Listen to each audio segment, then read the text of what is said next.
Hey guys, I am Ishita Agrawal and welcome back to my channel. So, as the name says, this video is about my trip to Bhutan, and today I am in Thimphu and I am gonna show you around. Stay tuned and do watch the videos till the end. If you like the video, do like, share and subscribe. After 6 hours of drive from Phuntsholing, we reached Thori Resort in Thimphu and that's where we are going to spend the night. It's around 7:30 and everything is shut by now. We cannot really go anywhere, so we're just staying in the hotel tonight and having dinner in the hotel itself. We ordered for the Bhutan traditional dishes, that is brown rice, kewa dachi, along with the rest. So we're done with our dinner and I'm back in the room. This is how it looks like. I've come in the balcony to view and we can see the entire Thimphu city from here. It's gonna be even more pretty in the morning, so let's wait for it. Good morning! So it's day 3 of the tour and we are in Thimphu, and today we'll be beginning with the official sightseeing because yesterday most of the time went in traveling itself. So we are staying in Thori Resort and the view from here is just amazing. Right now I'm in the balcony of the room and this is my morning view. So it's amazing, and basically it's just on the top of a hill and I can see the entire Thimphu city from up here. So I'll tell you what happened till now. So on the first day we took a flight from Bombay to Bagdora, and from Bagdora to Phuntsholing we had to take a taxi. That was almost 4 to 5 hour journey. You cannot do much in Phuntsholing. There's just one crocodile breeding. You rest for the day and stay the night and just chill. And second day, basically you have to take the permit, and after taking the permit you have to drive to Thimphu. So that will take another 6 to 7 hours, 6 hours approximately, but the road is so beautiful. You would be driving literally in the clouds.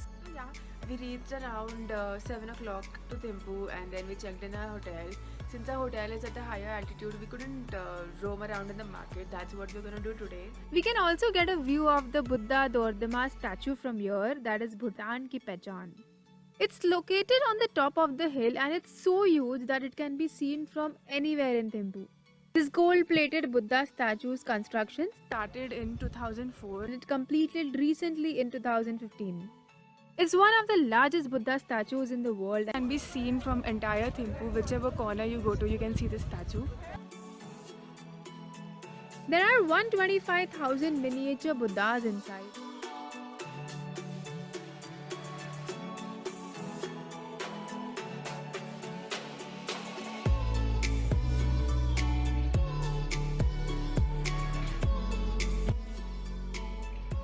The National Memorial Stupa was built in the memory of the third king, and so when the third king died, का fourth king कई छोटा था 17 years old था, तो उस time से उसने king का जिम्मा लिया, तो उसका थर्ड किंग का याददाश्त में बनाया गया है ये मेमोरियल स्तूपा 1974 में बिल्ड किया था. So the entry fees is 300 rupees per person, and the guide and the driver, everyone recommends it's not worth 300, and hence we're not going inside. Thimphu is the current capital of Bhutan, earlier which was Punakha. So we are in the folk museum and here they are performing some amazing Bhutan traditional dances and music, so we are here to see them.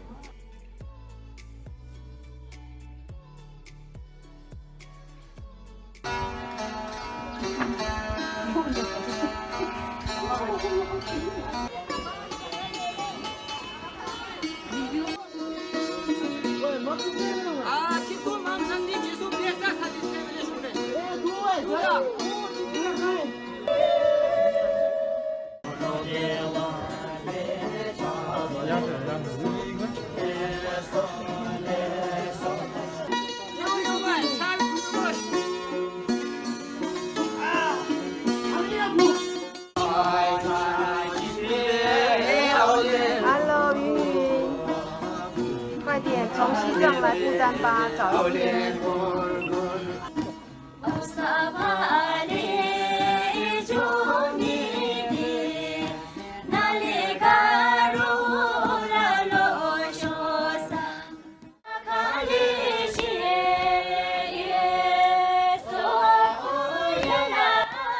It was fun learning some basic steps and dancing along with the locals. In the same area, there is a restaurant that serves authentic Bhutan cuisine with the traditional setup. In Bhutan, dachi means cheese, and for the menu we have kewa dachi, emma dachi, red rice, puffed rice, and butter salted tea. Emma dachi is cheese and chili, kewa dachi is potato and cheese. They don't consider chili as a spice, but they consider it as a vegetable. The roads are so clean. कहने को तो India का पड़ोसी है, but rules काफ़ी अलग है. So we are heading to the textile museum right now, and then after that we'll be visiting these markets. So there are small huts with the handicraft items. So we've been told that it's expensive comparatively because it belongs to the Taj property. They have parking areas marked everywhere.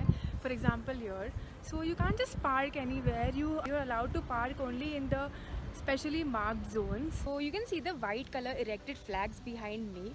A very interesting fact is that there are two types of flags. One are the colorful flags that we see everywhere. Those are meant to spread good fortune to everyone.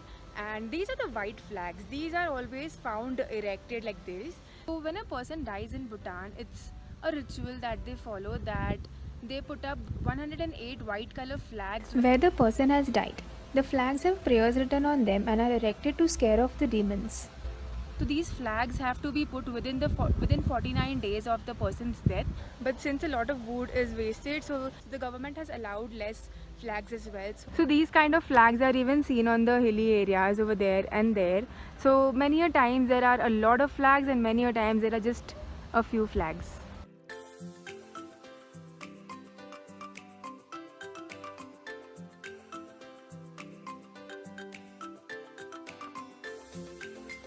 This is the market. That's how they weave all the souvenirs being sold in the local markets.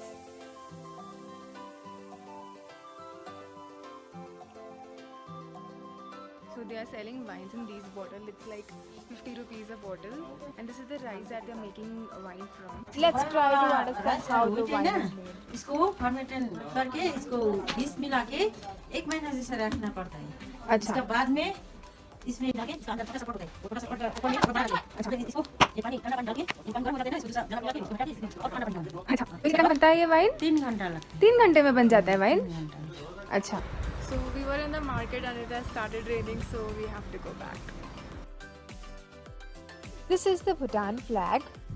So we are at the administrator's office. So basically here there are offices of all departments, and a flag ceremony happens here every evening where there's a small parade and marching that happens over here.